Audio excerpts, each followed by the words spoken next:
Welcome to the Point of Difference Rugby League podcast. I'm your host, Dave, and today I have a huge smile on my face because I've got a Warriors legend for both Wigan and the Auckland Warriors. It's the one and only Denis Betts. How are you, man? I'm very well, Dave. I'm just, I'm pleased that we can do this. We can fly across the time scales, and you're in the evening, I'm in the morning, and we can just enjoy a good conversation on the past. It's always nice to fire up that memory, especially of a fantastic time I had when I was living in Auckland. Yeah, man, it's such a privilege to have you on the show. You know, one of the greats who come over, play for the Warriors in their inaugural, few seasons. So what have you been up to, man, over there in the UK? You've been doing some coaching, and what else have you been up to these years?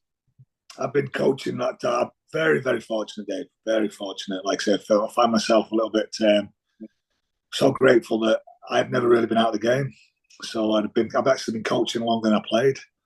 So that shows how old I am as well. So I'm 20 odd years into coaching now. So I retired at Wigan in 2002, but took over their academy, took over a couple of teams there, did a few years of coaching academy, then moved into, ended up coaching the first team because of more of a tragedy really when a fella called Mike Gregory, who was obviously Great Britain captain and legend and toured Australia, New Zealand, but he ended up getting ill and ended up passing away. But I was his assistant coach, so I took over the reins on an interim basis and was head coach of Wigan for 18 months. Things didn't work out, and then I ended up coaching in rugby union for what I thought would be a short term. Job and ended up doing nearly 7 years working in rugby union.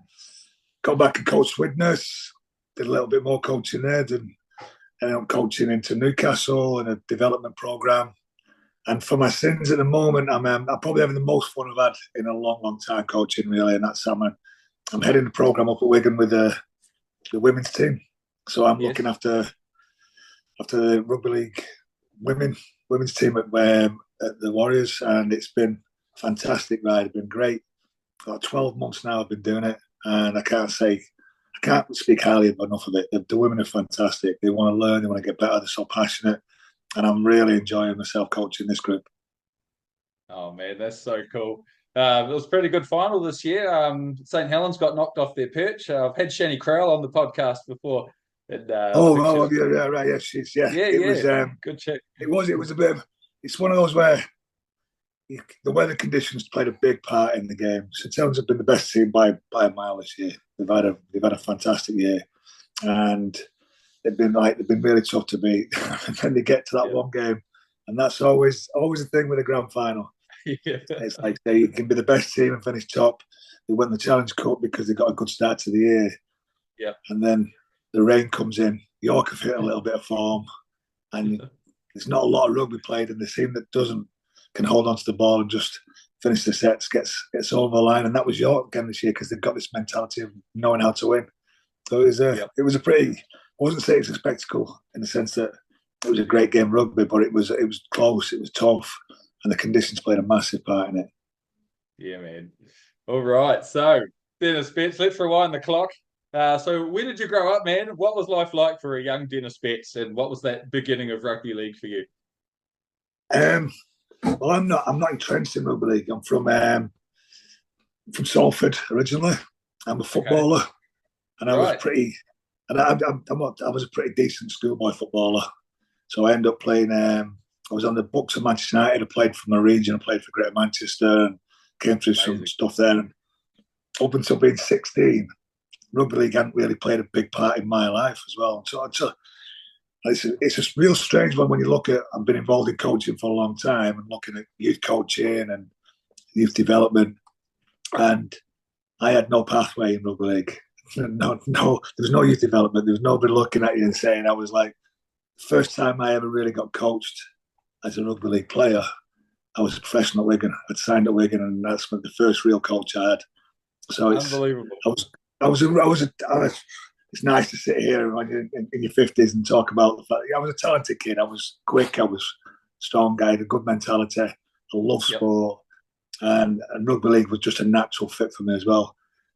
But when you reflect at this time as well, so I was playing. I went to trials, so I did play rugby league. So I played it when I was 13, and then I played in a game that I didn't really know what I was doing. I just turned up, went to a trial, got picked to play for Lancashire, like my regional side, from a schoolboy trial. And a gentleman was watching that game who ran a team in Leigh called Leigh Rangers, which is associated to a fantastic amateur club, Leigh Miners. So Rangers were the younger group of this big club in Leigh. And he asked me if I played and which club I played for, and I said I didn't. He asked me, said, Really? "Would you like to play? Would you like to play?" I said, "Well, I play football on a Saturday morning. I play football on a Saturday afternoon. I play football on a Wednesday afternoon." So I was playing a lot of football, and that was what I did. And he said, "Well, if I can pick you up, we play Sunday mornings. If I can get you and you like it, do you want to come down and play?" So for 3 years, a fella called Kevin Devine used to turn up on a Sunday morning, pick me up, take me to Leigh, which seemed at the time for me, my mum and dad were split up. Like I say, I'd come from a little bit of a fractured background, and didn't live in a nice place in Salford. So like, it wasn't ideal. Nobody drove. Leigh seemed like the other side of the world. Like it's only 20 miles down the road, but it seemed like the other side of the world. Well, this fella came, picked me up on a 9 o'clock on a Sunday morning, sometimes a little bit before, took me to Leigh. Kick-off was 10:30. I played the game, got in the car in my kit full of mud. He drove me back home. I got out of the car, went to the football ground, played football in the afternoon. That went on for 3 years. That was it. So I didn't get any coaching. I didn't play. I didn't train in the week. Just Sunday mornings I got picked up and I went and I played. Oh, really? And I must have been okay because I got picked to play for England when I was 16. So I went to another trial, played for England, rugby league schools, and I got a couple of scouts team in, and they invited me down and asked me to go to Wigan to see the board. And it was quite fortuitous, really, for me more than anything else, because in football at that time, they were doing YTSs, like youth training schemes, or apprenticeships. And I've been rejected by Manchester United, and I thought I might have had a chance.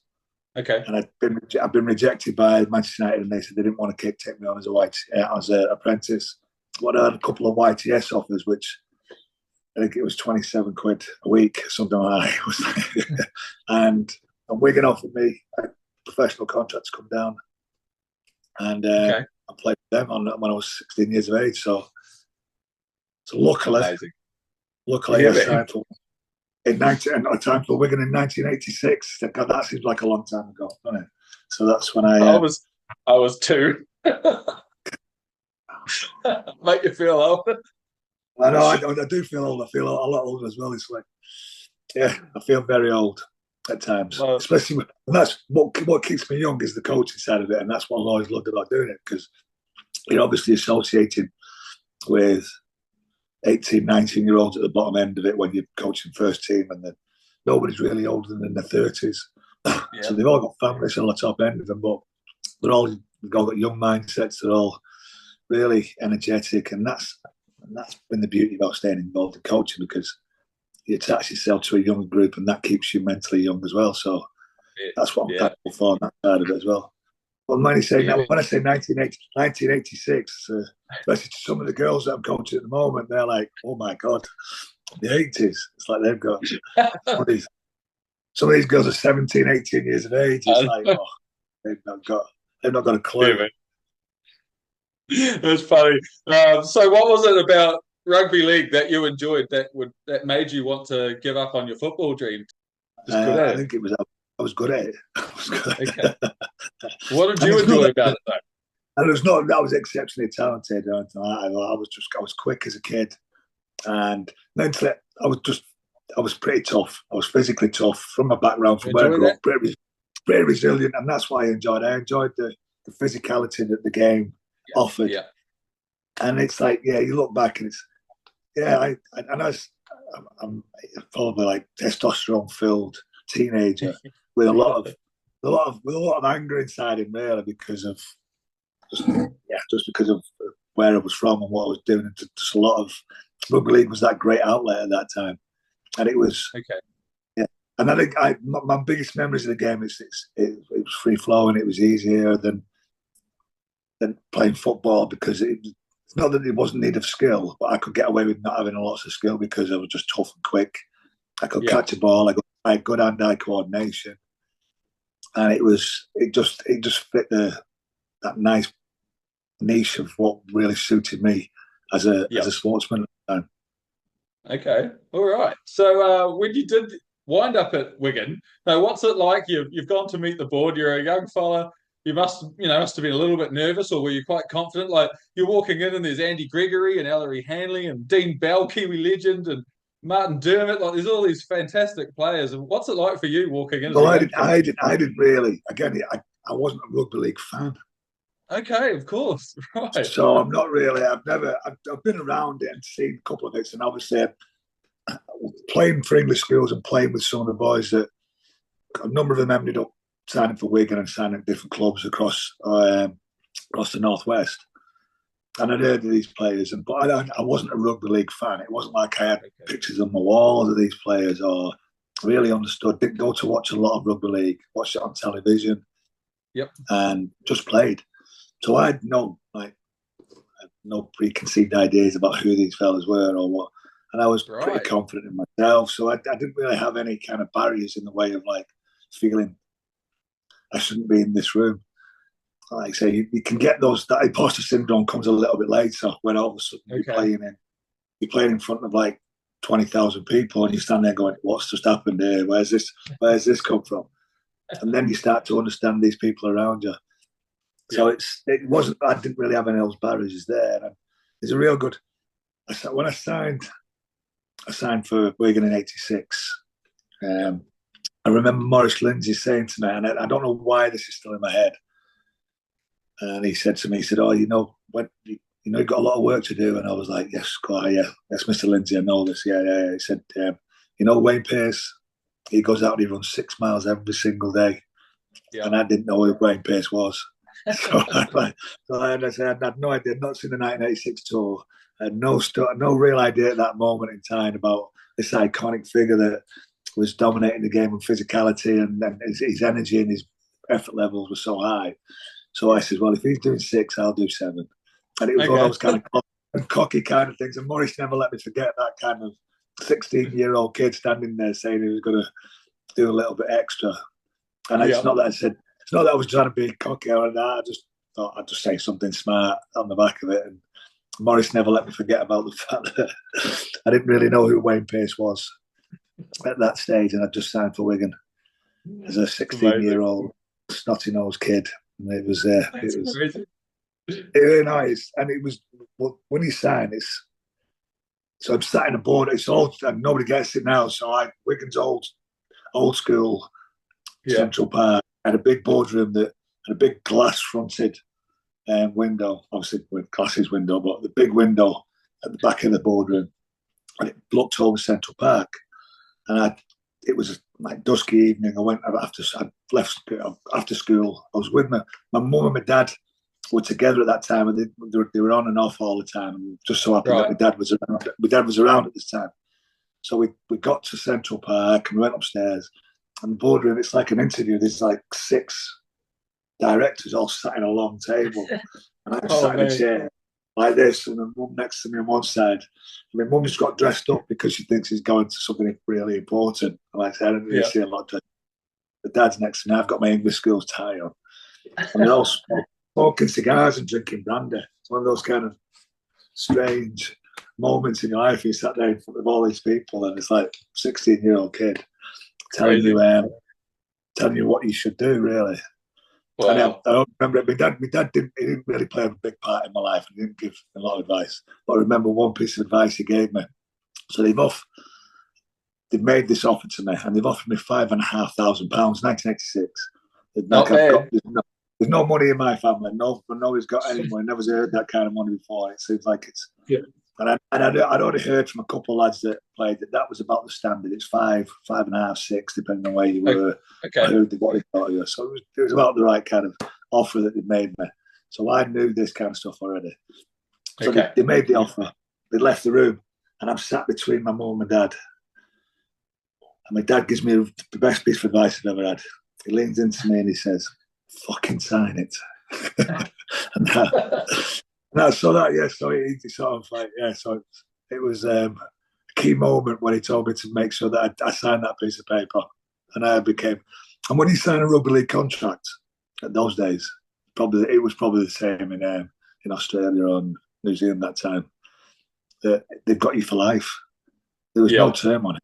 It was just a piece of paper that said that Oh, you're going to play really? for. Yeah, and Crazy. it was like, and all the incentives are built around a number of years of playing for first team, playing for Great Britain, playing for Great Britain Colts, like Okay. making certain teams, doing certain things. But there was no time scale on it.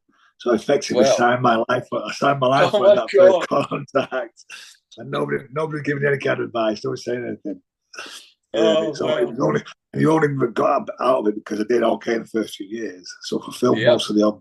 I got through it before I was in there at 19, 20 and playing for internationally and playing plenty of times in the first team. That they had to offer me something else. But I could have still been there now, playing on the same contract. I'm 5,500. Yeah. Oh, mate. So, what do you remember about your debut? Like, now I was doing some research on this. I saw your debut was against Workington Town, scoring a try and a 68-0 win. Is that correct? That's correct, yeah. I think I You was little 16 beauty. or 17. It was only, I was like I said, I played for the women's first team when I was just 17. So I'd only just turned an eligible age to play. And I was playing all right in the Colts. So it's like, there was no, like, overplaying was not part of your remit when you signed for it. So I played Friday night for the reserves. So I'm Yep. still only 16, 17.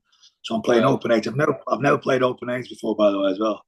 So I'd Okay. never sort of played out of my age group. Wow. And all of a sudden it's like, shit, this is real. And they're like saying, I think I'm quite tough and 16-year-old. I'm like, oh my God, this is a different gravy altogether. Oh So wow. so it was there was just fights breaking out in games, playing in second team games, and there's like scrums were just erupting. People were getting like knocked out. There was blood everywhere, and it was just par for the course. It was on those kind of, and it probably wasn't as bad as it is actually sunk into my memory. But I remember these key moments. And like I say, I was playing Friday night for the reserves, open age. I was playing under 19s on a Saturday morning, so the Colts. And then I was on the bench, all being picked for the first team on a Sunday. So, Unbelievable. and because you were getting paid per game then, so I wasn't getting a Right. weekly wage and that. So it was 20. I think it was 25, 50 quid on a Friday night, Yep. 25 quid on a Saturday morning, and then it was between 350 and a win and 500 a win on a Sunday. So I was never Wow. saying no. I wasn't saying I'm playing too much. I'm saying, yeah, pick me, pick me, pick me. Take me. Yeah. Just play, I'll Bells. play, I'll play, I'll play. And I wasn't thinking about how many games I was playing. I wasn't thinking about fatigue. I was thinking about just keep picking me. So I was playing those kind of games, and fortunately for me, like that early one, and then it was Graham Lowe had not just been at the club. So I That's right. had Graham. Graham came in at 86, 87, and I had just started coming to the team. I was playing okay in the Colts, and I was scoring some tries. Like I say, I was just an athletic, skinny, long, tall, athletic back row. I'd never been in a test for any time in the gym, but I was going okay. And he picked me Yep. for that game.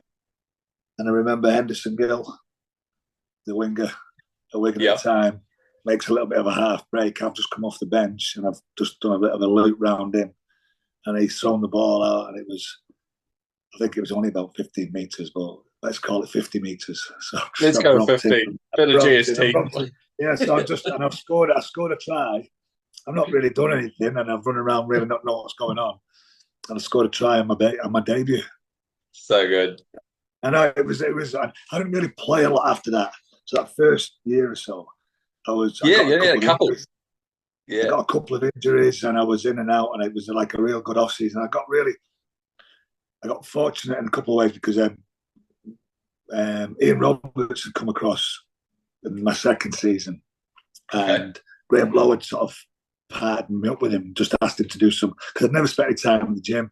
Ian come over and he killed it at Manly that first year. He was still only He's a freak. in his Yeah. early 20s, 21 as well. So he was only a little bit older than me. He was about 3 or 4 years older. But he was fantastic and fantastic trainer, great in the gym, worked really hard, gave some really good advice. So I got really, again, I got lucky in the sense that Graham was there. He brought Ian over, and I spent not a lot of time. Spent 4 or 5 months when he was over in doing that part season. Okay. I spent a bit of time with Ian and learned a lot about just looking after myself, Yeah. training in a specific way, the mentality that I had, then applying it in a certain real strong specific way. And on the back of that, I got really close with a fella called Andy Goodway. Oh yes. Andy was inside, and Andy was quite a bit older than me. Like he was in his mid-20s, 26, Great Britain international, but an outstanding line running back rower, like saying that kind of where I was trying to mirror myself on. And he was just so, and he's one of my best friends now. It's like I say, we speak constantly, and Awesome. he spends a lot of time with him. He actually lives in Kingscliff in Australia.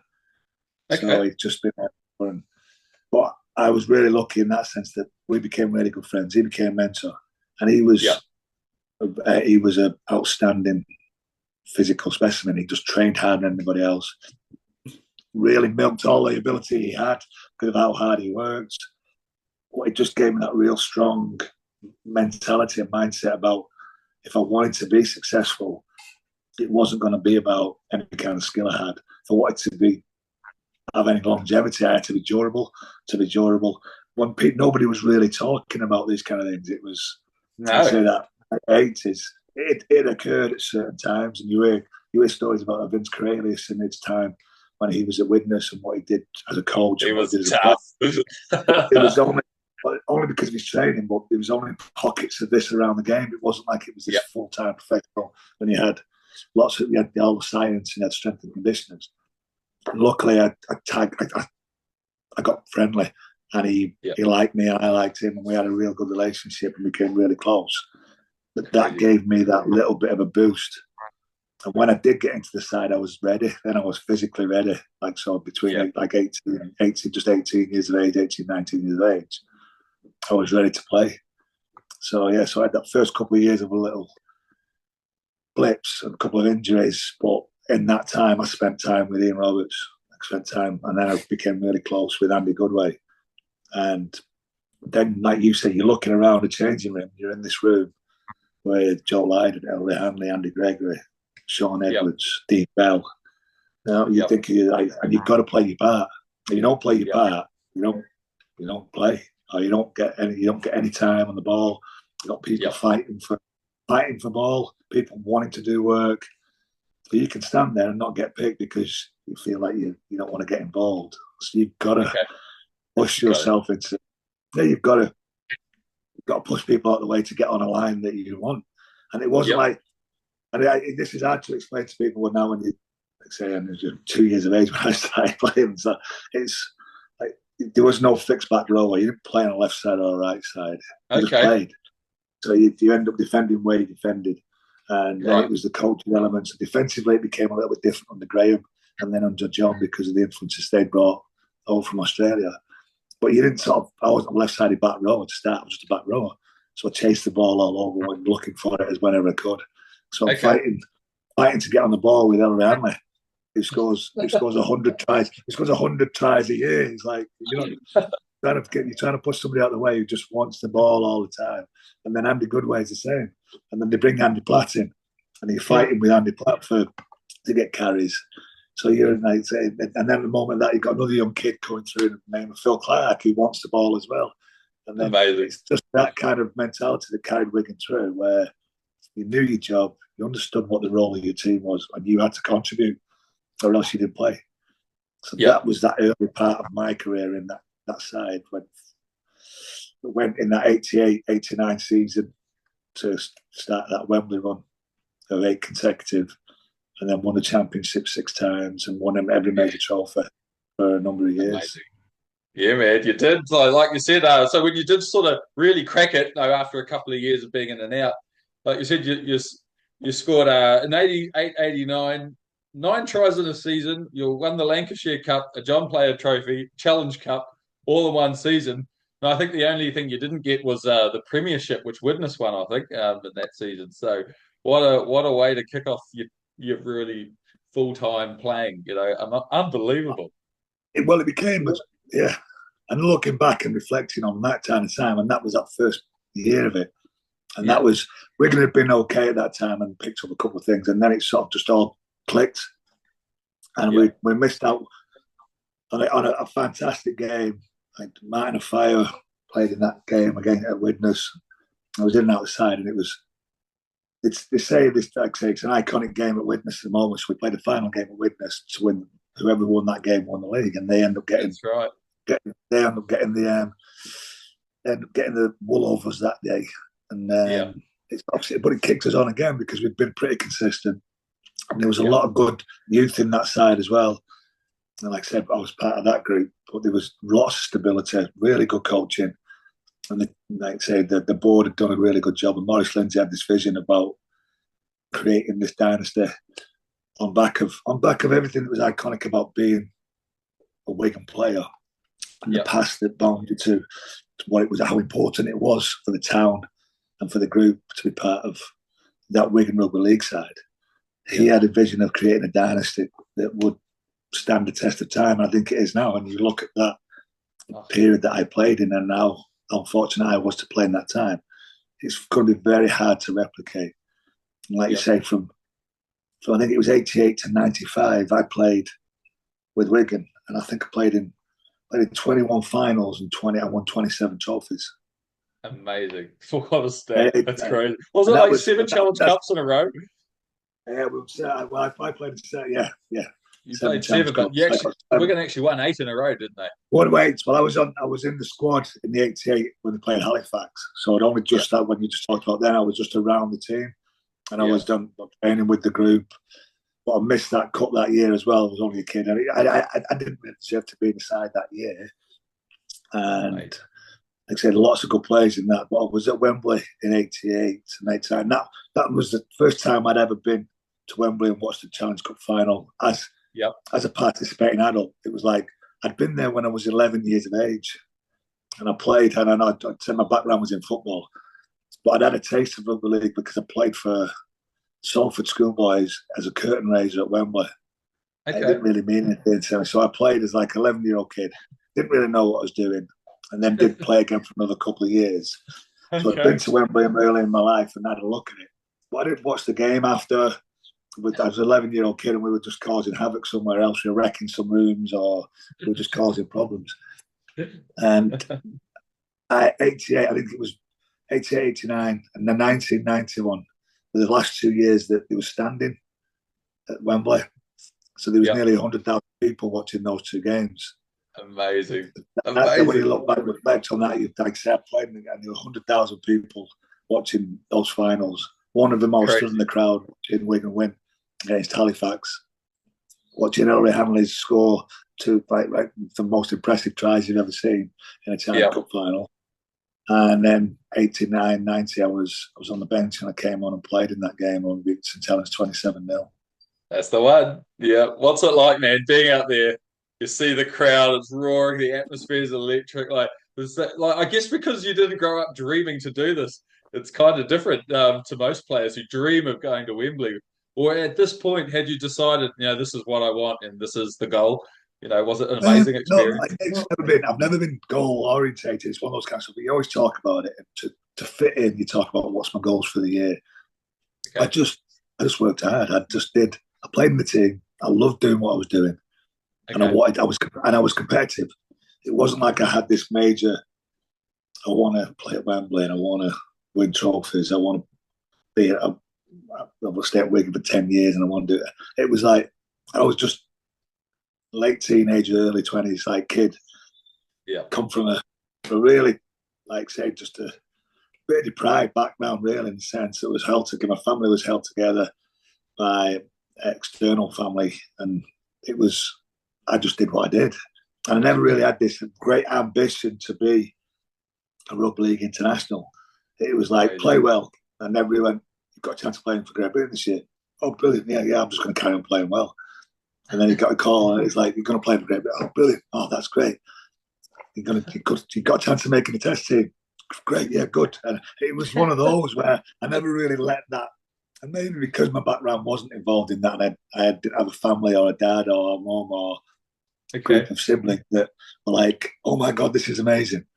It Yeah. never really felt like there was any kind of pressure on it to achieve Wow. those things. I just, yeah, it was. And now you look at it, it was and that mindset of just wanting to just do things well. So when I got Yep. up and I went to train, I wanted to be the best trainer on the field, and that came from Ian Robertson and Andy Goodway. It was Yep. like when you ran, if you ran 400s or 800s or you did some field work, you weren't sort of sitting in a group going, "I'll take this one." Yeah, yeah. Everybody sort of helping each other out. It was like, "No, I'm going to finish this first." And some of the older Yep. boys didn't like that at first. Like, so you got this young kid jumping in a training session, going, "What? Nah, Alex, to you. I'm not holding back here." And like I said, I'm winning 400-meter runs, and they're all going, "Fucking slow down." And I'm like, "Not a chance." Nah. So that mentality, and it was carried through on the people that I was lucky to connect myself to, Yep. because they didn't take shortcuts. They expected, and they trained really hard. So I've got that mentality where I was just constantly trying to get better. And Crazy. effectively, I'm stood. Like I say, I'm stood at Wembley, and I'm stood on the sideline at Wembley. That 1989-91 against St Helens. Yeah. We played the week before in we played St Helens in a Premiership semi-final the week before, and I Yes. broke my hand. Really? Yeah, I broke my hand on a lad's head called Haggerty. Okay. It was a St Helens player, and yeah, I broke a small bone in my hand, Ooh. and the physio had said like it was swollen, and I just didn't tell anybody. I Okay. strapped it all up, and I had a Yeah. doctor pulling and pushing on my hand, and there's tears running down my face. Going, "It's okay, Oh. yeah, it's okay, yeah, it's all right." But Oh. there was no injection or anything like that in those days and that kind of stuff. So it's like strap my hand up. I'm going to be okay. Made it so that I could grip with it as well, and just Wow. wanted to get out on the field. And Tough. there was about 20. So you only had two substitutes. And like I Yep. say, you went on and off, and you did those kind of things. I said there was no rolling subs. Once you came off, you didn't go back on. That's it. Yep. And I was waiting on the sideline. He was bringing Nicky Kiss, and it was Nicky Kiss's last year at Wigan, and they hadn't re-signed him for the year after. They wanted to keep him out there. And I was up and down the sideline. I remember there was with the trainer, a fella called Keith Mills, and he was running onto the field and grabbing hold of Nicky. There's about 30 minutes to go at this stage, and I just wanted to get on the field. So I'm walking up and down the sideline. Keith's gone on, and Nicky's brushed him off. He won't come off. And I'm going, "Fucking go and get him." So I was on the sideline for about 5 or 6 minutes, and Nicky knew that this was his last game. His game's going all right, and he won't come off the field. So I'm in a Wembley final trying to play. The bloke who I'm supposed to be substituting for will not come off the field, and I'm just jumping up and down the sideline going, "Fuck." And eventually he did come off, and it was one of those kind of moments. But like I say, you can't write that kind of stuff now. If I you said love to it. somebody comes onto the field, they sprint off the field, and it's part of your protocols of how you rotate your players. Nicky Kiss had just gone, "Not me, I'm not coming off. I'm here for the long haul." This way, like, "Please get off the field, Nicky, so I can have a run." So yeah. So that was my Love first it. ever Challenge Cup final in '89, and we won quite convincingly. And Yeah. I've got a Amazing. broken hand, and I'm walking around and I'm thinking, that's when you're probably thinking, "Oh, this is great. This is what." But I'd already Yeah. played in a couple. I played in a couple finals that year. We played the John Player, which went really well, and then we ended up moving through a couple of different things. But it was a good. It was a good starting point. It was a Yeah, great man. starting point. Not bad. And in your side, I'm a Kiwi, so you had a pretty good, strong Kiwi contingent. I mean, you had Graham Lowe for a coach, you had Kevin and Tony Iro, and you had Dean Bell and the late Adrian Shelford. Like, not a bad, Kiwi presence in the side. What was it like playing with some of those Kiwi boys and against some of the fellas like Kirk Sorensen and Seni Famalo and Oh yeah, Mossy Colono and Joe Grimmer? Lots of Kiwis over there. yeah.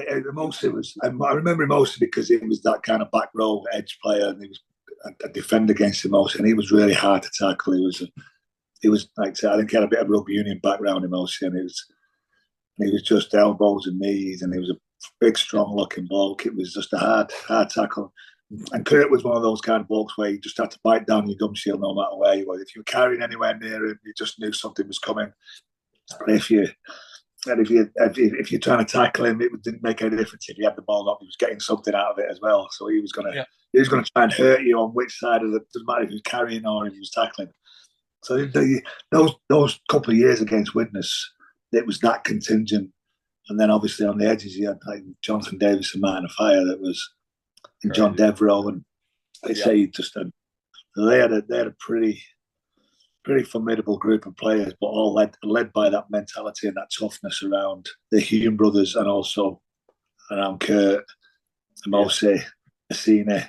Yeah, like that was a tough group to play against there. But I think, like I say, iconic players from New Zealand, like say Dean Bell, he was just driven, ruthless, tough.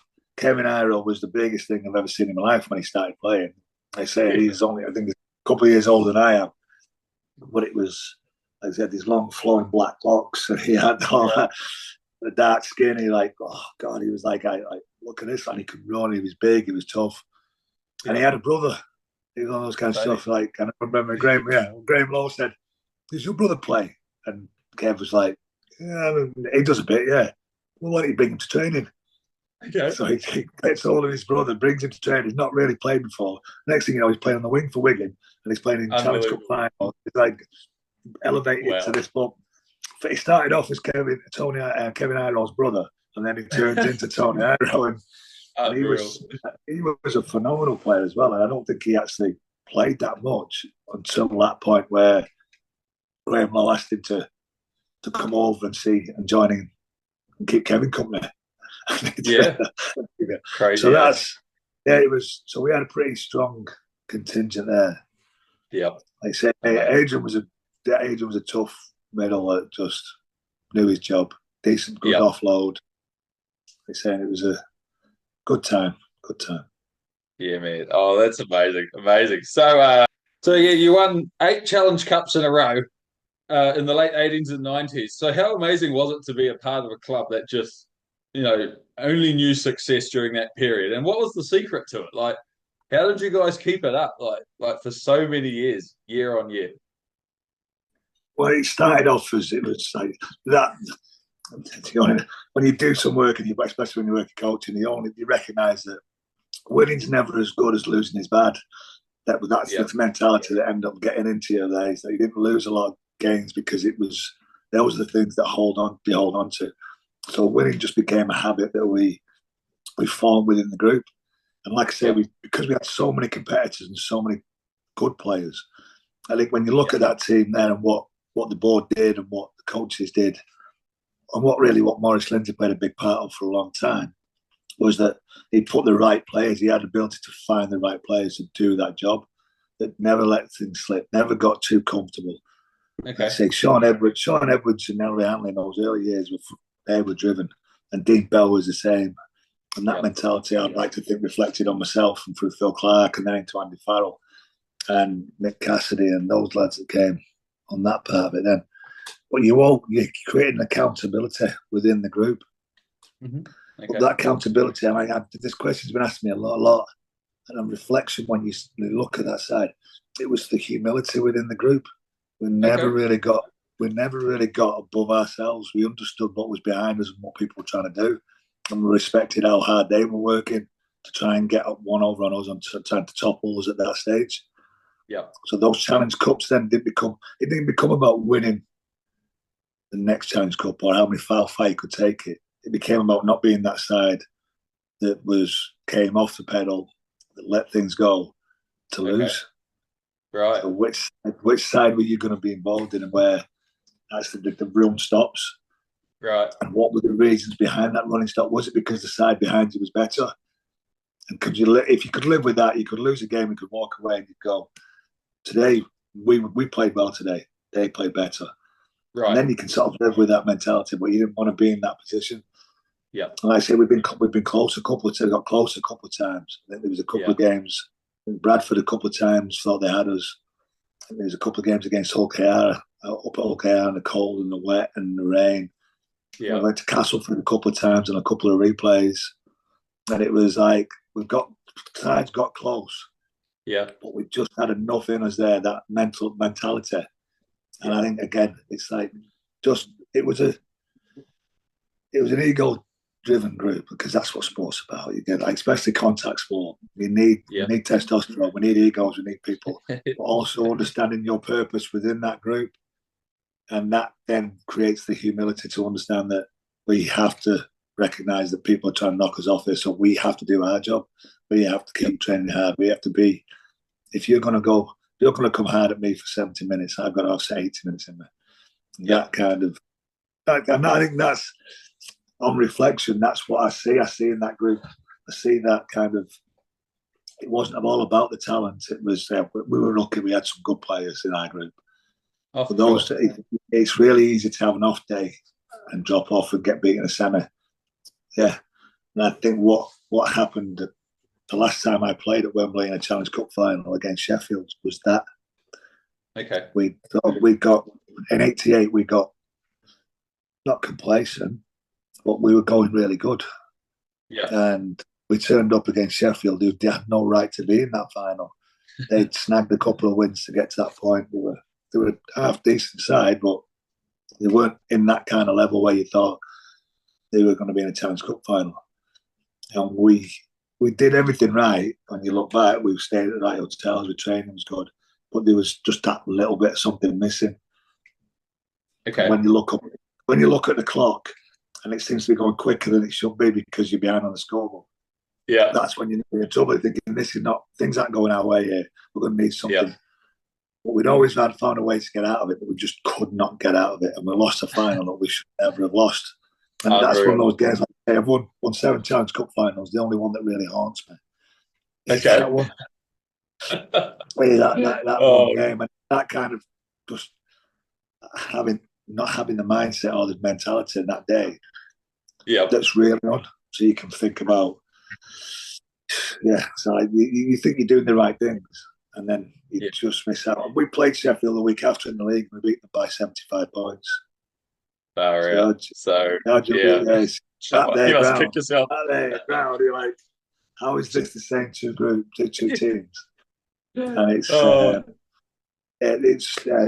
but you lose games and you lose big finals that way. And we had that group, and the group understood that between 88 and 95.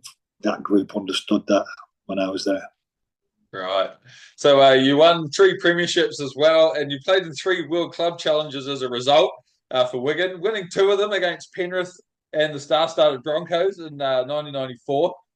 So what's it like to be crowned the world's best club, and you're taking on guys like, Mark Geyer, Greg Alexander, and then later on Alan Langer, your Steve Renoffs, absolute legends. So, what's that like to be crowned number 1 in the world? It was nice. Again, I was in the crowd when they beat Manly in that first ever. Well, it was the first ever, not officially unofficial one. It was okay. Yeah, there must have been 30,000 people jammed into Central Park at that night. I stood in the crowd. My good friend who come through the grants with me as well. So like a lad called Ian Gildart was on the bench that night. So he's the same age as me as well. So you were a little bit envious about him being involved in that game. Probably he got on. He didn't get on the field, but he was on the bench. And it was, I'd love to be a part of this. And it wasn't sort of this year on, year out at that stage as well. Everybody tried to make it work, depending on the board, depending on the schedules, and who was willing to put enough cash up to make it work. And then, luckily, I got another chance against, they'd won the league, and Penrith Panthers had won a Royce Simmons year. So when Royce had pushed them through and they'd won their year, and like I say, Mark was in there, Greg was in there, they had some real good, Brad Izzard, real good group. Brad, Steve Carter, John Cartwright, like legends. Yeah, they had a pretty decent side. We played at Anfield, and I'd played at Anfield before that in a Charity Shield game, and it was a fantastic environment. Great place to play rugby league, and we got there that night, and it was a little bit wet. It was they had to travel. We were focused, we were good, and we were defensively. We were working really hard for each other. Botsky was kicking goals from anywhere in the field, and we knew that if we got any penalties, we were just going to turn those into two. It was going to build some pressure. And I just remember the night itself was just like a bit of a blur. I just was running around, I was just in a defensive mindset and just trying to grab and smash and get stuck into him. I remember Sam Panaper had a really good game. Andy Gregory was outstanding that night, and it was the same with Dean. We had 4 or 5 players that really stood up that night, and we got a really strong victory. And that was again that one sort of plays a part. I can remember some of that game, and I can remember the build up to it, and it was and World Cup Challenge comes, and you're like, oh my God, what's happened? Australia disappeared, and you play the week after. It's not like the pinnacle or the end of anything. It's the start of our season, and it just rolls into what's next. So we get on with that. The Brisbane one was a bit different because we went over to Brisbane with the mindset, and we'd lost to Brisbane in I think it was '92. Yep. And and it was like there was quite a bit of niggle in that game. It was a bit messy, and it was we felt like we'd not really put our best foot forward on that night. And we went to Brisbane, even though we were a bit decimated as a group. We'd fought our way throughout the year. We had lots of players missing. We had a real, we just got to be our best. We just got to try our best. Have a real strong start. And we had enough in our side, like saying Martin Fire and Jason Robinson, to be able to create some havoc. To create some havoc. And it didn't click for us. I think it was one of those again where Brisbane came into that thinking, looking at our side, thinking, we've got this here. Right. And it was, and we had a really, really good start. It was pretty strong, and they couldn't catch us then, and they just didn't have enough in them to really find that killer instinct, and to win at Brisbane that night. Yeah. And the bus drive to the ground was the quietest I've ever been on a bus, the most focused I've ever known a side. And we'd had a pretty good time leading on to then. We trained pretty well 2 days before that, and the bus drive to the stadium was really focused. And that's one of those, like, when you think for you, there's lots of time. I've been on some buses going to lots of big games, but that one that night was like, we've got a point to prove here. And they told us it was, and they told us we'd sold it as winner takes all. Okay. It wasn't ever going to be that way, but we'd sort of we played it that way that. And the win bonus was pretty good that night. So it was that focus. Everybody, those lads that wanted to really focus on that. But to win in Brisbane at that stage, when the Broncos were going so good, and they had such a nice group of players in that group, it was a pretty special night. And what we could do on them, and I actually came from that great game, flew down to join John Mooney just outside of Sydney, and we then flew to New Zealand, and I signed my contract for the Auckland Warriors. That's right. To come the year after. Okay, so that was around that time. Yeah, I was there. Okay. It was not my fiance, my girlfriend at the time. She flew over from Wigan, met me in Brisbane. We flew down, stayed with John for a couple of days, flew over. I actually asked her to marry me in Sydney. Right. That game. So that kind of all ties into that kind of thing. Oh, so we won at Brisbane. It was like, wow, this is great. I had a fantastic night. Flew to Sydney. I asked her to marry me. Bought an engagement ring in the Queen's Arcade in the middle of Sydney. Yeah. And we flew to New Zealand. I signed the contract to come to Warriors the year after, and it was we did a little bit of promotion stuff there, and that year was a great year. Yeah, it was good. All right, so while we're talking about that, we might as well kick into that. So, how did the idea of signing with the Warriors, a brand new franchise, never played a game in their existence, how did that idea even come on the table? How were you targeted, and how did the whole thing play out, like to get you to the Warriors? I was looking at going to Australia the year after anyway, so I was looking at. I had a couple of offers to go and play in the winter window kind of stuff. So the summer, so I'd almost gone to Manly a couple of years before, and with connections through Graham Lowe, And so it was always sort of, somebody talked about it a couple of times, and it was something that excited me. And Okay. it never really took off. And then leading into that year, I'd done 9 years at Wigan. We'd won everything. You could see at that point there was just a change in the guard that was coming around a little bit.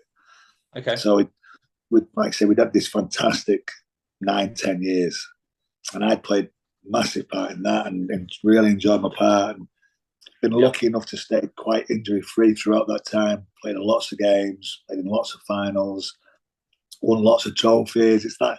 So what's next? Looking for that. And everybody talked about, obviously at that time it was the ARL and getting involved and being involved in the ARL. So there was a couple of clubs that were looking at, I was talking to at the moment, and then John got the job as the head coach, John Mona. Right. And Ian Robson had sat down with John, and they'd looked at how they wanted to build the side. And mine was on that list that John wanted players that he wanted to play with, or wanted to bring over, and felt that I could help build an impressive group of players. Dean Bell, myself, Frank Bochka, and Andy Platt, with that core element there that would be part of the Warriors that John felt could really help the Warriors kick off. Okay. And it was, a couple of conversations with Ian Robson. Ian Robson came over. We went out for a meal. I took myself, my wife, Kana, and went and spent time. She was on about my girlfriend at the time. We just spent a couple of days with him. And he sold me that gym. And I don't know if you've ever met Ian Robson or you've ever known when Ian was. I know of him. Yeah. He was a great salesman. And he sold, and it was being part of something so new and so exciting. Yeah. I've been in coaching a long time now, and I believe some dreams that people have told me. But that one that Ian told me there was like, and it was just, as a player, the whole concept of what the Warriors would start out as, like say the tunnel, drums, big kick-off, what Auckland have been working so hard for so long, to be part of the ARL, to be that first team from another country to be part of another country's major sporting league. All those little things and all that was like, my eyes were this big, and I was thinking, oh, this just sounds. It's just, it wasn't even about the money or anything, that kind of stuff. I've been offered some good contracts around England and all that kind of stuff, and it wasn't that first year as well, because of the salary cap restrictions and the ARL. It wasn't like it was about going over there and making lots of money. It wasn't. It was about being part of this vision group and vision and know what it was and what they were looking at building and all the stuff that went with it that sort of like hooked me in line and sinker. I was like, and I'd loved. And when we toured in 1990, and we toured in 1992, and I've been to New Zealand a couple of times, and I absolutely loved. I loved New Zealand. I was in love with Auckland, and I loved the city and the time I'd spent there as a tourist, and like traveling around and been down to Christchurch and been to Rarotonga and been to all those kind of iconic places. I loved the Maori culture, and I like I say, I had really good friends with a number of Kiwi boys at the club. It was that kind of tie-in that was like, everything was moving that well in that direction. And then Ian Robson just wraps it all up in this really like sugar-coated ball. It was like, oh, this is going to be fantastic. This is going to be amazing. And it was something really special. That was so. And I agreed to sign. We were up in the Lake District. We'd been out for something to eat with Ian, with John Mona, our partners. And then it sold to me, and I went, that was it. So it was like, no agent was involved, and it was all the officials still turned up after we'd won the World Cup Challenge, and I went down to meet John, who by that time had left Wigan, and he was in that building stage. And then, like I said, that Brisbane game, Andy Platt had already signed and wasn't playing. He was all planned to go over and was going to do pre-season. And Dean Bell was there. So those players had already gone, and I went partway through the season. So I missed that first initial game against the Bronx. Yeah, you did. Oh, yeah. So I was still playing at Wigan that year. So Yes. You came in about round 11. it was a great start of the year. We had it, like saying it was apart from I think there was my memory might be a little bit faded, but John had done something wrong with the bench one game. We got deducted Yeah, at some yeah. point, This is but we Joe missed the Vagana. cut. Yeah, we missed the cut. We missed the cut that year, which would have been a Yeah, fantastic start to the campaign. To be in the eight, to be playing in the Premier in the finals, and we've missed yeah, it because like such an experienced coach had just done something so random yeah. and played a player too many off the bench. It was a good start, and that's what it was. It was a start. It was like I say, you'd expected big things on the back of that, Yeah. and it was a bit different. Like I say, it'd gone from 9 years of Winning continuous premierships. success, continuous Winning success. everything. Like I say, nose against the grindstone, not really knowing the makeup of the side. Okay. Kids coming in, everybody moving around a little bit, everybody finding their feet and working out how we put this together. And Okay. the competition just being so tough. I Yeah. say some of them. I remember being in games and being really comfortable. And like saying, in the past, you'd be in a game and be comfortable, and then we'd be winning by 20 points, and then we'd lose by 20 points. It's like, how the hell's this going on here? Like, It and it still was that happens. kind of yeah. Well, it was that kind of mentality, Kiwi mentality as well. Like we went bang, we just explode, and you couldn't hold on to the boys. It was like offload here, score try there, blind break from inside your 20. Like some of the most amazing things I've ever seen. So then just going and that could miss, try, and the Australians just going bang, bang, just Yeah. wearing you down. So there was those kind of frustrations within the group of just trying to find that balance of being a little bit more consistent in our approach. But overall, that first year was amazing. I went off then and played back. Ended up captaining Great Britain, captaining England in a World Cup final that year as well. You So did it was indeed. World Cup. We ended up playing, and I was vice captain. Sean Edwards got ill. I ended up captaining England on the back of that, and then really digging in and thinking, right now I've got a point to prove over in New Zealand next year. Okay. Really got back early, just pre-Christmas for the pre-season, and really dived into it, and then all hell broke loose. Yeah, Super League. Oh yeah, it was. Yeah, what happened with all the Super League stuff when you were there? Like, what was your Oh, personal journey through that? Like, that was crazy yeah. times. Listen, like I say, it was a great time to be involved in sport.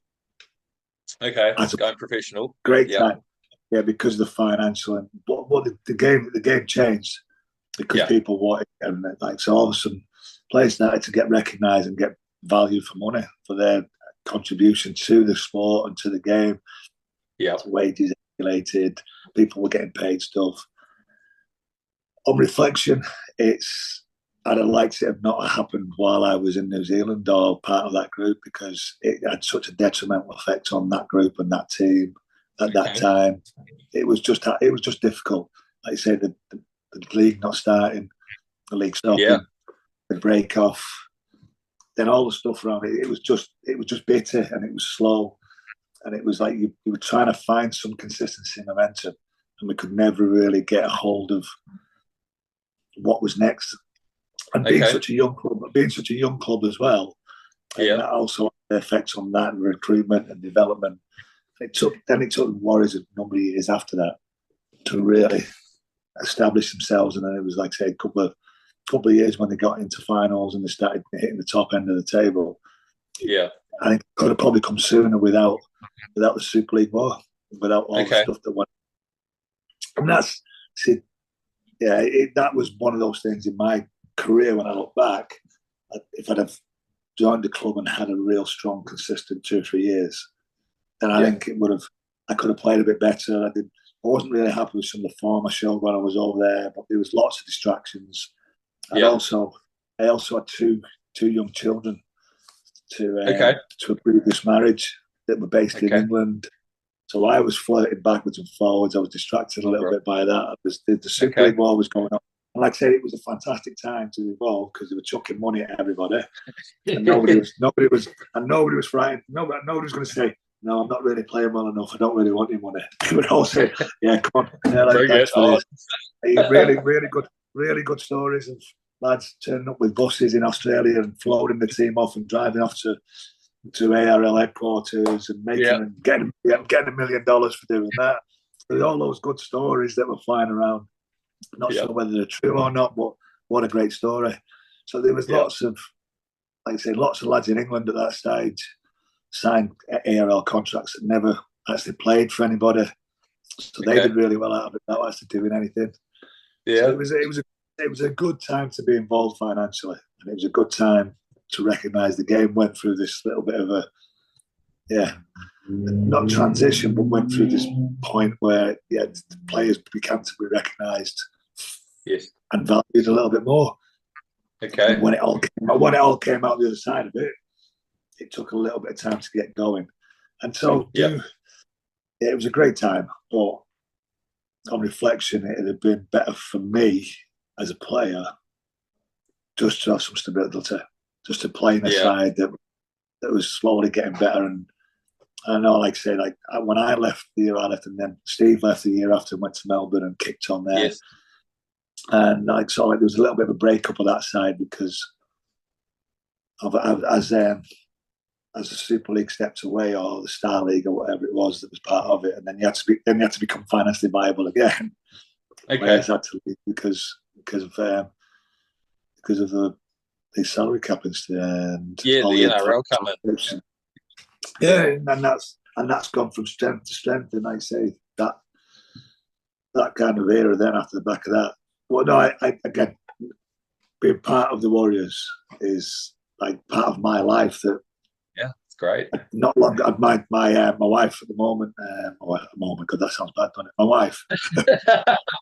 I don't let just at the moment. But yeah, so we got married, and our first child was born in New Zealand. It was a great time for us as well because there was lots of other stuff around my life that was a bit not messy, but was hard work. And it just, I was in a bit of a bubble, got us really close, gave us lots of stability in our relationship, lots of things to build our future on. Like I say, we've been married like 30 years now, and from that point, well, I think that going to New Zealand, living in New Zealand, and just being me and her made a massive part of my life moving forward. Like I say, our oldest daughter was born in New Zealand. She has a New Zealand passport. She's got a New Zealand name, birth certificate. So she's like connected in that way as well. Yeah, it's just been, like I say, lots of family came and saw us and went spent time in New Zealand. Went down to some family that hired camper vans, went to the Bluff, drove up to Northern Ireland. Just things like that you can talk about constantly. And when you see places and you talk to people. So the beauty of it as well is that I own a post office, and it's a cafe and a coffee shop, and I sell New Zealand coffee. I sell a brand of coffee called All Press. So I think it's a Michael All Press. He lives on Waiheke Island. Oh, nice. So that's my tie-in here. And I've got a couple of people that have actually just emigrated to Auckland. And I was talking to them about Mission Bay, and I was talking to them about where they're going to live. So those contacts and that kind of stuff continues to this day, 30 years down the line. So it's a massive part of what happened in my life. I'd like to think we could have done a little bit better. I'd like to have made the finals. But like I said, that second year, it became really bitter. Wasn't sure it was going to be Super League. Due to start 1 week, and then it got delayed by the court order. Another week, it got pushed back. Then it became a split league. Then the end came together. It was good and great talking points. For a player, I could have been better because it could have been a bit more stable. Yes. Yeah, no, a bit more on stability. John Mooney got the boot, and Frank Endicott, Canterbury legend coach, come in and took the reins. And what are your memories of Frank Endicott? Great, happy Frank. That's the one. Yeah, just makes the place fun to be. Enjoy it. Had a great time. And he was just, like I say, it wasn't like it was new to us anyway, because Frank was the assistant coach there. Yeah. Anyway, and he was working with John. and he gets a chance to then do what he's always wanted to do, which is coach a side, club side in New Zealand in the Super League or the NRL or whatever it was at the time. He was an international coach. I worked with Frank again later on when he came to Wigan. Yep, So that's right. It was a pretty good time as well. Like I say, it was that and all those things around the Warriors there was that constant conflict inside as well, because the Auckland Rugby League as well had a big part on the board. They wanted to make some changes. They weren't happy with certain things that were going on there. It was like all that kind of stuff. Then Ian Robson leaves as well and goes on somewhere else. John's gone. Frank's in. The tide's not going as well as it wanted to. It's like, see, there's lots of different things that are happening in there. Yeah, hard time. Yeah, there was lots of conflict because everybody wanted it to be the success that it deserved to be, but they wanted it like now. They wanted it yesterday. They wanted it to like say, we need to do this now. And I think that obviously having a really large board, if you've worked in any kind of organisation, the bigger your board, the more problems you're going to have. So I think it was one of the issues that the Auckland team had at the time, was that they had so many conflicting personalities at board level, and those things change constantly. And it was, and that coach tries to protect it, or the CEO tries to protect it, but we know, everybody knows what's going on. And then all of a sudden, they say, if you're not playing well and you're well paid, then it becomes an issue, like most things in life. So there was issues around players because they weren't pulling their weight. And there was just things going on constantly there as well. And I got fortunate enough I was on a 5-year contract, still had 2 years left to play at the Warriors when I left. And it was half and half. There was lots of stuff going on the salary cap side of stuff, but also my family issues back home were dragging me back to England as well. I had a couple of offers to go back to. One was from Leeds. Well, and Wigan came in, and it was like, let's go and start again. And I'd re-signed for Wigan before John Moan had signed, and then it was like, I couldn't seem to be getting away from John at this time. So John then came in and was head coach back at Wigan. So I'd already agreed to go back to Wigan, and John became their coach, which obviously wasn't a problem, but it seemed like we were linked and intertwined together. And then, like I said, when the next part of my journey continued there. Yeah, man. And so, but just backtracking a little bit, like you said, you captained England in a World Cup final. You played in 2 World Cup finals, both times just going down to Australia. What are the memories of those big finals? How hard is it taking on Australia when they've got, Alan Langers and Brad Fittlers and all these bloody legends, especially playing in the forwards, coming up against some pretty brutal men, Mark Carrolls and, Paul Sirenans. Like, what's it like, man? Yeah. Again, it was just my time. I just played against those blokes. Like, you look back as well, like I said. So, like, I've got some real good memories as well. Like, so Stephen Kearney playing against Stephen internationally was an amazing part as well. Like, and just an outstanding player. Also, Bradley Clyde is one of those players that when you look at great players he played against and what they did in the game. So Brad's up there as well. So, like, playing against Brad, I was always, like I said, I'd love playing against Brad because he's just a competitor and such a fantastic player. So you always pitted yourself against players of your time, and you wanted to be in those competitions and playing against the best and playing in the groups. That's what we'd set ourselves up for. That's all the hard work. The 2 finals that we played in there was like the iconic point of my career. Like I say, the '92 one against the Australian, and when it was Great Britain, we played at Wembley. Was we were pretty close. We were going all right, actually. It was a very tight game. And then it was just a bit of magic from Stephen off. One missed tackle, and the game's over. John, I'm not bitter about it, but I can see John Devereux missing that tackle straight away every day. So still pretty close. And then I think we disappointed. I was disappointed in the final in '95. And we just didn't. We played okay up until that point. We played some pretty good rugby. I just didn't think we played very well. And we were really close. I just felt at that game we just didn't really click, and we let the the game sort of got the better of us. So we didn't really play well enough to win a World Cup final. And you'd work really hard all the way through the tournament to get to that point. And from my point of view as well, like say, it's one of those like shake your head kind of moments. I'm walking out Wembley in front of an England team, in front of a capacity crowd, in a World Cup final as the captain of that group. Wow. And it's that, so it's that. Amazing. It's an iconic kind of day, but also tainted with a little bit of like, if only, if we'd have done that. Because both games were pretty close as well on the scoreline. And they like say we could have gone either way. But I just felt in '95 was a real opportunity. We were in Australia were in the midst of that little bit of a war as well. And it was tough. They were sort of on that edge as well, and they had a lot to prove as the ARL team, that missing some Super League players. Yes, but they just came out and just got us, and Andrew Johns was outstanding in that game as well. Pretty handy player. He went all right. I think he played 9 at that game. He went all right, he played in that hooker and was pretty good.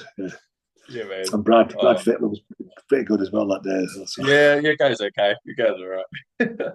So, but you did get a few wins over Australia in your career. I think you played in 3 Ashes series. You didn't win the series, but you got a win in each of the series, which is actually still very commendable against Australia. But the one I want to talk about is the great win at Wembley, the Jonathan Davis try. We're calling it a Denis Betts try assist. It's not like he had much to do. The try. Well, it's not like he had much to do, did he, when I passed him the ball? He's only got to beat 2 players, run around the fullback and score in the corner. It's not like he had much to do. After all the space I created for him. It was again. I'm very fortunate enough to select him. And Jiffy's try, and I've been involved in Jiffy internationally through New Zealand when we toured New Zealand, and he's like he could do things like that. He was pretty special. Martin Afire was the same. Jason Robinson was the same.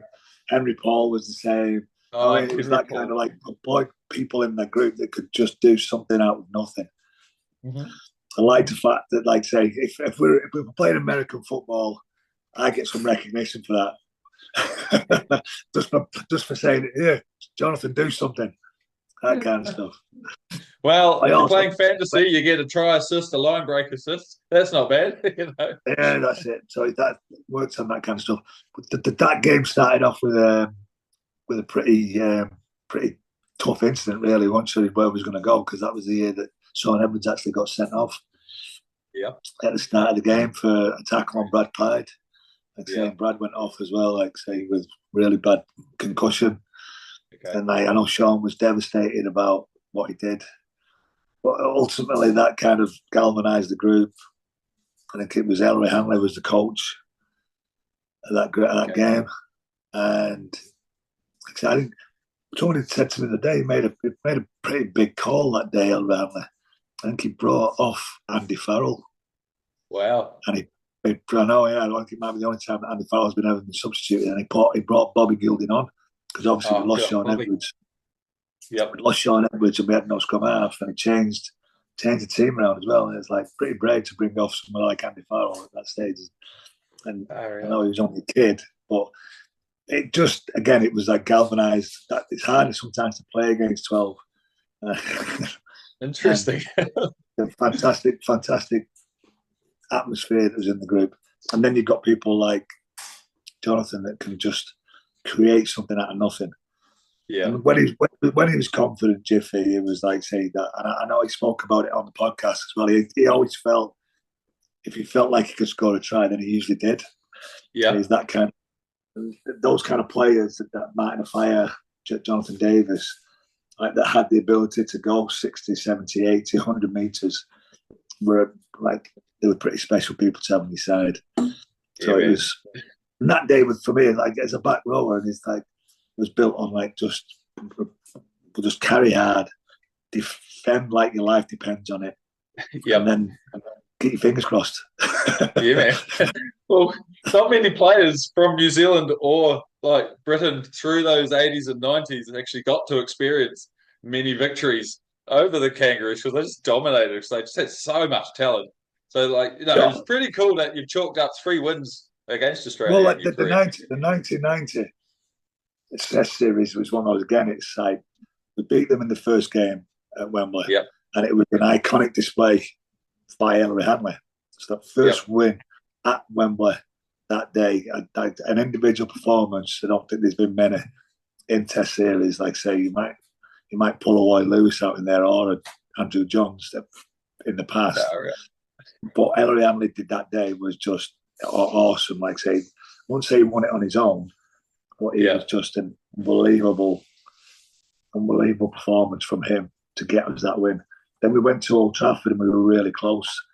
And with Mal Meninga scores a try on the back of a Ricky Stewart break, and we're this far from winning a Test series, Malcolm and his team, and it's that 1990 group there. We were very, very close. Yeah. And the last test was played at Ellen Road, and the scoreline's pretty close. I think there's only one score in it, but we didn't get it. We didn't feel like we were getting close. Like a reflection back on that game at Ellen Road, the Aussies were just a little bit better than we were that day, and we were just survival mode, and we were doing okay. That Test series to me was one of those kind of places where we had the chance. We had the chance to break that duck, and who knows what happens after that. So once you break that duck, then can you then get another one? And it was we were very close. They were very close in that 1992. It was a great. And I'm only, like I say, 20 years of age, 19, 20 years of age, that stage. I'm really close to winning a Test series. So that was a pretty devastating one. Yeah, man. Again, in 92. 92 was again with, I think Martin Fire gets pushed out by Andrew Ettinghausen twice, going down from long line breaks, just a foot in touch. And E.T. just managed to get his hands on him. But we get beat there in Sydney. And we played really well. We had a really good effort that day. We were close. The Aussies are just too good, and we just can't get those little couple of breaks. Like I say, Martin Fire looks unstoppable at times, and Andrew Ettinghausen just gets to him, just makes these fantastic tackles to keep them ahead in the Test match. Then we went to Melbourne, which is one of those iconic kind of games as well, and we destroyed them. We went to Melbourne and everything clicked. We scored tries. Phil Clark scores a really good try. Everybody clicks in. Graham Steadman has a great game. Gary Schofield is outstanding. It was just one of those days, and you walk out of it in Melbourne and you go, let's go. Let's go with that. I think we could turn this around for ourselves here. We're not far off making this into something very, very special, this tour. And it was a great tour, 92. It was like Lang Park. Like Lang Park. So we played at Lang Park there that last game, and it was jammed, old Lang Park, and it was brutal. And it was just a brutal game. And that's Bradley Clyde turned the tide that game. He was a difference in that game as well. And we just almost got it again. And then it sort of dropped away. After that, 1990, 1992, we were pretty close. Yeah. I don't think we've been pretty close since, really. I don't think, even all this time now, I don't think anybody's been pretty close to him. No. Well, Kiwis have always struggled to win series. We've won a few over the years, but I think actually, speaking of series wins, I think you came to New Zealand early 90s, like 92 somewhere. You played Palmerston North and Auckland, I believe. You won the series. 1990, we won a series in 1990, and nobody gave us a chance. Yeah, we came over a really young side. Yeah, we won a Test series in 1990. Amazing. And Matthew Ridge. Then there was that kind of Todd who played in that group as well. Tawara Nico. All of those Tawara Nico, God, yeah. He's Tawara, a beast. He was a man. He was. So we had that sort of like, nobody gave us a chance. And we won the first test, and it was like, I will get on the second test. And we won the second test, and everyone, what's happened? Like I said, I think Gary Schofield was outstanding that year. Mike Gregory was the captain of that group. And I had a pretty good Test series as well. Actually, I really enjoyed myself in that group there. We'd been to PNG, and we'd actually lost to PNG. Yeah, that was it. I've got to ask you about that. We lost. We played in Goroka, I think it was. Above sea level, it was awful, and it was the tear gas tour. So we were a really young group, and it was one of the most frightening experiences he ever had. He'd been in this place. They're telling the group not to go outside because there's riots and there's blokes getting killed and rapes, and it's like you're like, oh my god, what are we doing here? Why are we coming here? Why have we come to this place to play rugby? We turn up at this place in Garoka, and there's no changing rooms at the ground. We get changed in the hotel. We all pile onto a minibus, and I'm 19 years of age. We've got an 18-year-old there as well. Bobby Goulding's in the team. I think he's just 18, 17, 18. And like, it's just a young, really young group. And there's a corrugated iron fence all the way around this ground. And then there's bleachers in there as well. And it's just jammed with people that have walked for 3 or 4 days to get to this ground. To get to the ground, we're sat on a minibus, and there's people hanging on the minibus, just rocking this minibus. And you're like that, you're a 19-year-old kid, I mean, full kit. I'm going, what are we doing here? I'm frightened to death, like say this.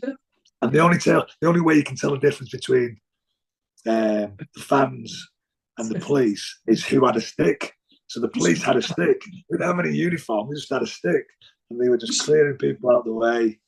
And the game got stopped after the Cummels were ahead of us, and the game got stopped after about 60 minutes because they'd fired tear gas into the crowd without recognition of where the wind was blowing. And the tear gas came across the pitch, and like I say, to this day, you can still feel the sting in your eyes. Oh my God! And we're done. So we've got a lad who's playing fullback for his first tour. He played at Featherstone. His dad came Chris Bibb. He's been hit by a rock that's been thrown from the outside of the stand, bounced off something and hit him on the head, and he's got blood running down his face because he's been hit. All these fans outside are pelting stones against his corrugated iron. It sounds like this thunder. The sky's blue. It sounds like this thunder because they're throwing rocks against the corrugated iron side fencing because they can't get in. So the police are firing tear gas into him to stop him doing it. The tear gas comes across the field. The game stops. And we're all there, like I say, we're all kids. Malcolm Reilly's in the middle of it all, trying to calm everybody down. And we're going, that's it, we're finished. I want to go home. And the referees basically turned up and said, we're finishing this game. We ain't getting out of it unless this game finishes. So we finished the game, and we've lost. We've lost our first test. Unbelievable. In PNG. And we're a really young group as well. Nobody really thought we're expected to beat PNG. Of course. We're above sea level. We can't breathe. It's boiling up. We're getting tear gas fired at us. And it's like, so that's my real start to touring internationally. And it was so cool. We went on and won the second test quite well. And then we went to New Zealand, and everybody thought because we'd struggled in PNG, the Kiwis had just come out and rolled over top of us. And we just stuck in there. And like I say, Gary Schofield had a great series. Scored a couple of really good tries, and everybody clicked. Darryl Powell was outstanding in that test series as well. And it was Mike Gregory was great. And we got 2 wins, and we should have got 3. And we played, I'm not sure where we played. I think it might have been Palmerston North, actually. I'm not sure. We played the final test match in 1990. Okay. But we're going really good. It's probably the best start we've had in all 3 tests. Martin Afire makes a break, and he drops the ball. As he's going to put the ball down. Oh, you're kidding. No. He drops the ball. And that puts us into a really strong position. And we don't get the lead back again after that mistake. Unbelievable. Wow, crazy. I know, so I've got some good memories of touring pre-New Zealand, pre-into that kind of stuff. And the 92 was a really good test as well. I think we only played 2 tests in 1992. And I think we won both of those tests as well. Okay. The toughest games I ever had. The toughest games I ever had, and I'm touring. Like test matches, but playing Auckland at Carlo Park. Carlo Park. Everyone hates Carlo Park. It was brutal, like saying. I played on some really bad pitches, but when you run onto Carlo Park and you can't lift your feet up because the mud and it's that claggy and it's that holds onto your boots. Yeah, it was. Yeah, I've had a couple of all-in brawls. I've had a couple of It was that 4th test kind of thing as well. So when you played Auckland in Carlo Park, you knew you were in for a pretty tough day. Big crowd, really poor pitch, and everybody just had plenty of fighting. Gotta love it. Oh man, you played 36 Test matches during your career. Is there any one particular moment or match that stands out among the rest?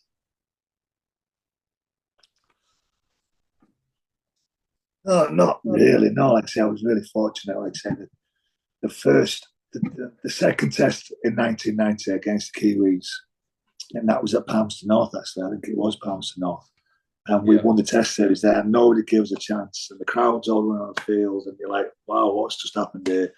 You're a yeah, young kid, and that was my first real jump into that international scene and really enjoying that. okay, This is what international rugby is all about: going off and winning Test series. Yeah, bring on the Aussies. That kind of mentality. That was a really, really good day as well. Like I say, because it was, I think it had a good game as well. I think I scored a try, and it was like that kind of feeling like I belonged. Like I say, okay, it might have only been my fourth or fifth Test match at that stage. So I felt like a Test player. I felt like I was in part of that from that point there. Yeah, and then there was obviously the World Cup, the World Cup final in '95. Like I say, leading the tide out, isn't it? That's just a dream come true for yeah, any player to lead their team, to lead them in a World Cup final, and to be part of that. Like I said, disappointment of not winning the game, but obviously that's a big feature in my career to be part of that international setup and to be able to do that in such a big game. Yeah, I'd probably say that one without the win. It's that kind of captain your country at Wembley yeah. is a pretty special Amazing. thing. Yeah, man. So towards the end of your career, you played in a couple of grand finals, unfortunately losing them, and then you missed a grand final that Wigan did win. So did you feel like you had a pretty strong finish to the back end of your career? You 'Cause you've know, been around a long like time at this point. again, it was a couple of weeks ago as well. So as you do, and it's like somebody like yourself was just bringing up some stuff that I'd been involved in and been part of, and yeah, see, I played. I think I played in. I've 20. I think I've 27 medals, winners' medals, trophies, and I played in another, and I've got 5 that I didn't, 4 that I didn't win. So I've Yeah, got to be pretty happy where I am. So like I say, the grand not finals bad. came along that end. I got injured in 1998, so we lost to Sheffield in the Challenge Cup final. Then we went on to compete in the grand final that year. But I'd snapped the cruciate ligament 4 weeks before that game. So that was one Oh, like major injury. I tried to recon it and get back into it, but it didn't come back. So so that's a big part of those kind of groups. And then the next 2 grand finals, the competition had changed a little bit. It shifted. We'd okay, actually won the league a couple of times there, so we won the league leaders shield, but we didn't give a league leaders shield out at that time. So we'd finished top, and then we got to 2 finals. The St Helens final in the grand final was a tough one, and Saints were good that day. I'd say yeah, that was it was a tough competition, and they were just on fire that day. Chris Joint was outstanding. Sean Long was outstanding. I think Sean Long goes on and wins, as it was the Harry Sunderland Award that day, and it was just had a great game. And it was just a little bit too much. And we managed to claw ourselves back a couple of years later and played in against Bradford, okay, and we were second best. We were second best from the start against Bradford. And we lost. okay, We lost quite convincingly in that second grand final. But that grand final is the last time I ever pulled on a pair of boots in anger. So I never played okay, again professionally after that. That's why the year after I retired and went into coaching. So my last okay. ever game as a professional rugby player was the grand final. Not bad though. Not a bad way to go out, eh? Not bad. Not a bad way to go. Not bad. Not bad. How did you manage with your retirement? Were you ready for it, or were you did you think you maybe went a year too soon, or was it the right time? All that sort of thing. How did you cope with retirement? No, it was a year too soon. I probably hung up too early. I was only 32 years of age. I had a couple of years left to play. Again, it was all those kind of things around salary cap as well. So it was Okay. the year before, and I was at that kind of point as well. I had a couple of injuries leading into that last year. And salary cap was biting. There was a couple of young kids in the group behind me. Stuart Raper had come into the group as a coach as well, and he was the head coach when we lost against Bradford. And I had a clause in my deal to go on and coach to one of the junior sides in the last year of my contract, because I always felt I'd started to feel like I could do that as well. I'd been involved in a couple of camps. I quite enjoyed the leadership role. I quite enjoyed the coaching side of things as well. So it wasn't like I wasn't already doing some of that kind of stuff around the back scenes as well. And it was a basic conversation where we came out of the grand final, and the kind of player I was. So I went away, did some reflection. The rules were just about to change as well. So there were going to be more substitutes. So your rotation and your middles was that sort of. So I sat down and thought, like, what kind of player can I become? Where can I see myself going? So I saw myself going from that back rower to that utility middle. Yep. Put a little bit of weight on. I still had some good foot speed, had some good footwork. I could win points of contact. Defensively, I was pretty strong. So did all those kind of things as well. And being the kind of player I was like, made some lists, wrote down what I wanted to do, how I wanted to progress it, how I needed to do, what I needed to do the off season. I presented it to the head coach. So like, this is where I see myself. I don't know where you've seen me as well, but this is what I spent a little bit of time on that. Went into Stuart Raper's office, on a conversation, sat down, and I said, what talk to you about next year? And Stuart said, I'm glad you brought that up. I think you should retire. Oh my God, just like that. Yeah. So I'm like, okay, right, yeah. He said, yeah, because I need some space on the salary cap. I'm not going to play a lot this year. I know you've got the coaching element in there as well, or you can just leave. All right, yeah, okay. So that conversation sort of went full tilt in about 2 seconds, and that's again those kind of things. I'd say you come through your career, you're a constant test player. You win awards. You're seen as one of the better players in the league. You're one of the better players in the club, and then all of a sudden. You're not. You hit that wall. You're like, right, what's happened here? I didn't see this coming. But I'd say the body was feeling. I played a lot early on, so I was really fortunate. I didn't get a lot of injuries when I first started playing. So I hit like the 350 game mark pretty strong, pretty good. Wow. And then sort of my knee went and my shoulder went, and I had an ankle went, and then I broke some bones in my hand. I snapped my collarbone. It was all those kind of old things came at once. So I was at that point where I was just rebuilding myself. I went away on holiday with my wife. I came back and it was like, do I finish something or do I start something? And the opportunity there was to get into the coaching. And the opportunity then and all the advice I got was that it's better to start this journey in an environment that's pretty comfortable. Right. So I was going to stay. We're going to still around an organisation that I knew a lot about, and I was going to do something completely different that was going to be uncomfortable, but it was around a place that could support me and wanted to. I was comfortable. I'm not comfortable, but like it felt like it was home. So I ended up taking over the academy, working with Dean Bell. I was in charge of. He was head of youth. I was in charge of the academy, and I was looking after the under-18s and working as well with the first team on the edges of like some skill stuff with Stuart Raper. And it was a great move. It was good because I loved it. I loved once you got involved with the players and once you started seeing the development and understanding their needs and getting better. It was a massive transition for me. But it was a transition in the sense that I've gone from looking after me, thinking about me, how I sleep, what contribution I could make to the team, but looking after me first. Yeah. So me being well down the line and having like 25 blokes, all with different needs, turn into a social work, turn into lots of different elements of that kind of stuff. But on reflection again, and you look back, I had some time in there. And it's one of those pieces of advice I'd give to a lot of players now, or that I'd speak to along the way. It's like, don't give it up too early. In fact, push it a little bit harder because you're never going back. It's never coming back. You're never getting that back again.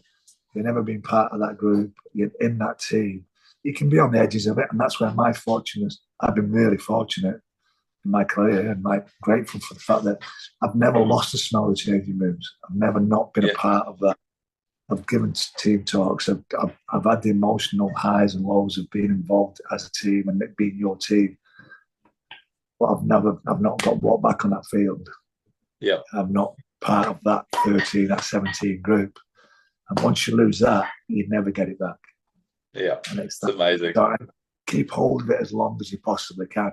I think that's, and I wouldn't say it's a regret. It's just one of those decisions I made that in hindsight, I could have actually spent a bit more time and done it a bit differently. But again, I've been fortunate. I've